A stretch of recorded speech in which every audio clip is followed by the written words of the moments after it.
the day the Lord hath made. Let us rejoice and be glad in it. This is such a memorable day for me.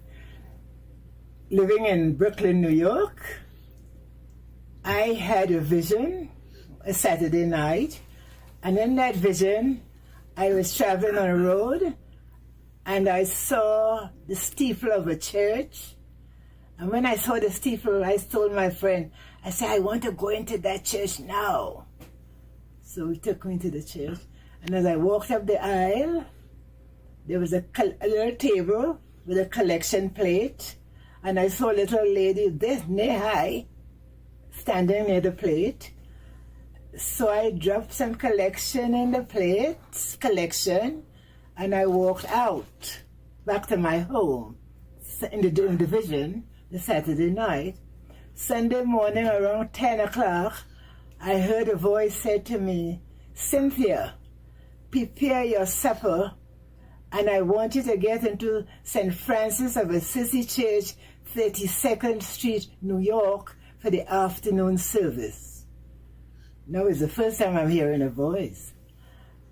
I was just amazed. But however, I listened somehow, and I got someone to take me into St. Francis of Assisi Church, 32nd Street, New York.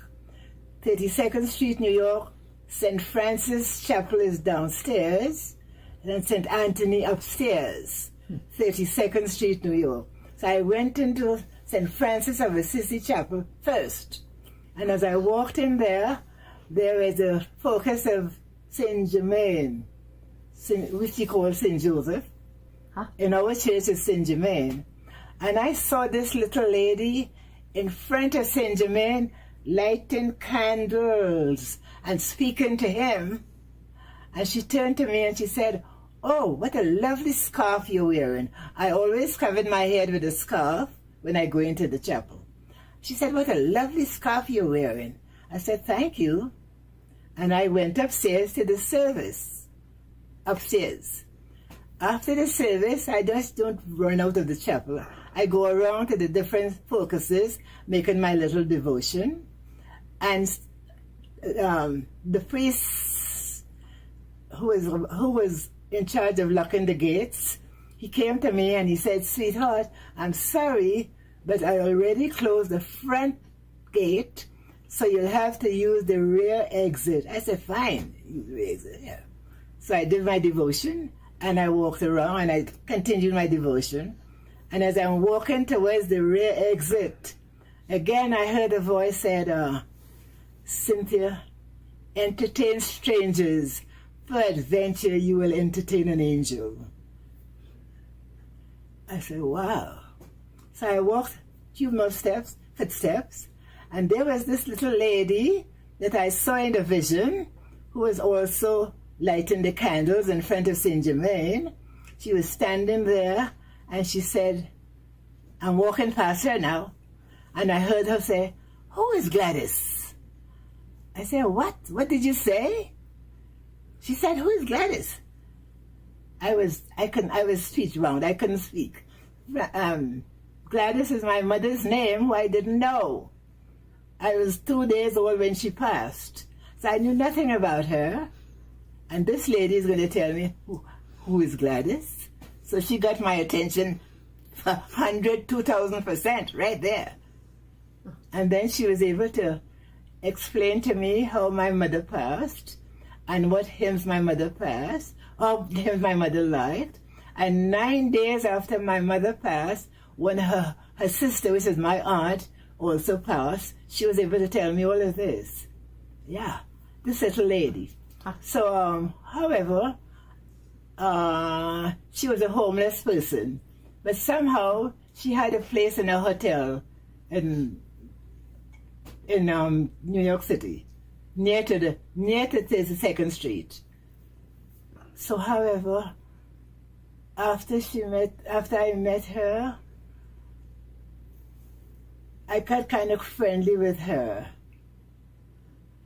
And I would every weekend, Saturday, I would go to St. Francis of Assisi to meet with her, and spend some time with her.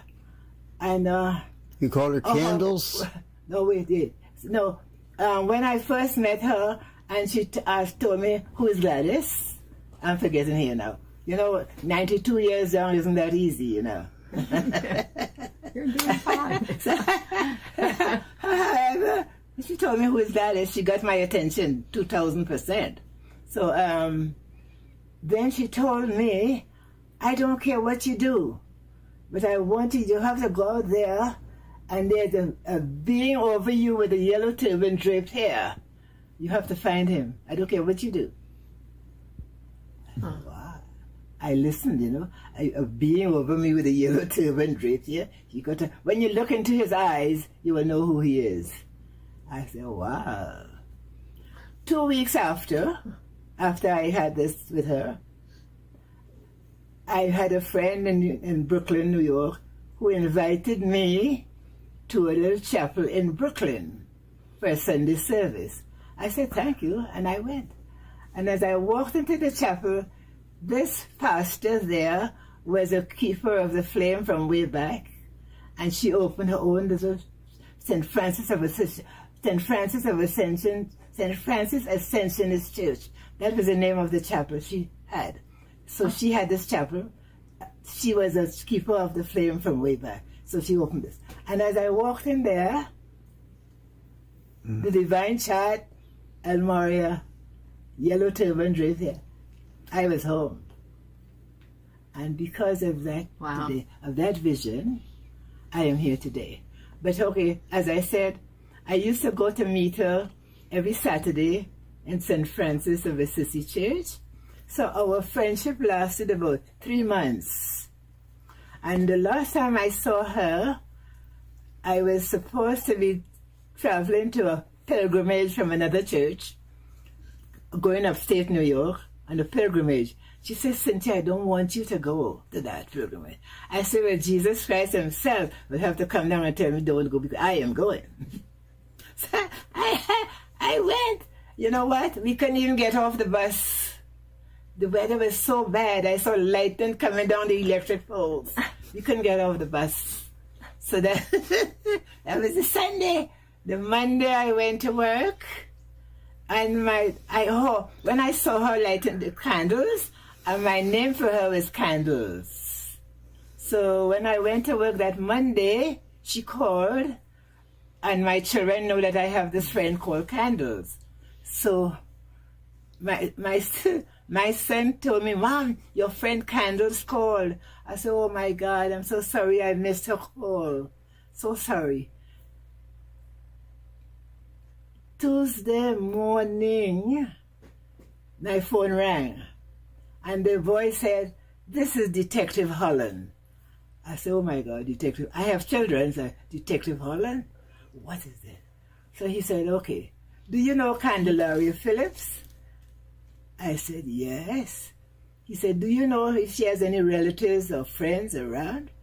I said, she said I was her only friend, and she knew a priest at St. Francis of Assisi Church. St. Francis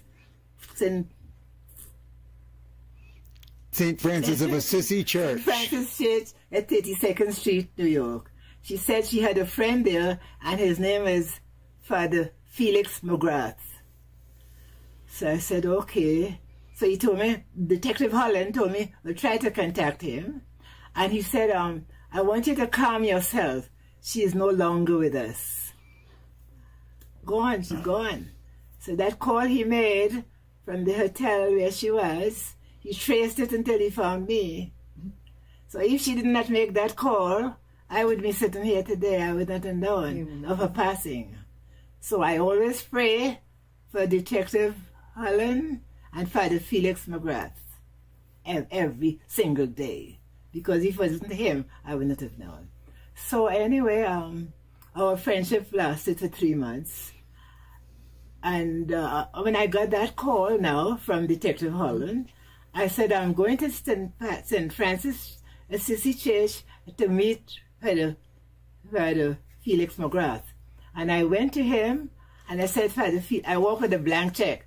I said, Father Felix, I'm a poor woman, but I'll do anything possible to see that she gets a burial from here. And he embraced me. He said, "You did it. I'll take it from here." And you know what? In the end, I was his favorite girl, and he was my favorite Catholic priest. You said you went together. You went together for the burial, Yes, for the and funeral. at the funeral, he took care of the funeral service, and both of us drove in the hearse. to her burial. Yeah. Candelaria Phillips. Now, the name Candelaria is the lady of the candles. So then I got a focus. I don't have it here now. I got a focus of the Lady of Candles, Candelaria. I got a picture of that focus. I have it in my room here today. Yeah. You made up those special clothes for her too? You made special clothes for her that she always wore. Oh, after speaking with Make sure you kick your finger out of the way. yes, after speaking with Father Felix McGrath, I got the funeral home. I had a friend who was a seamstress, and I went to her and I bought them. She always wore navy blue outfit, a blue bonnet, a navy blue long dress. So I went to my friend. Her name is Josephine Berman. I said, "Jo, could you please make this outfit for me?" So she made a lovely navy dress and a nice little bonnet. And I got that now going to the funeral home. The first time I'm having interference with any corpse or anything. So since her name is Lady of the Candles, I got 2 candles, put in her hand, and I brought a pair of white gloves. And when I went to put the glove on her hand, I felt the warmth of a mother's hand, warm, not cold. And I put the gloves in and I put the candle. And I walked out. And because of that vision, I am here. Wow. Wow. But the thing of it is, I didn't know anything about Obey immediately, but I did. When he told me, the voice said, "Get into St. Francis Association for the afternoon service," I obeyed immediately. And here I am.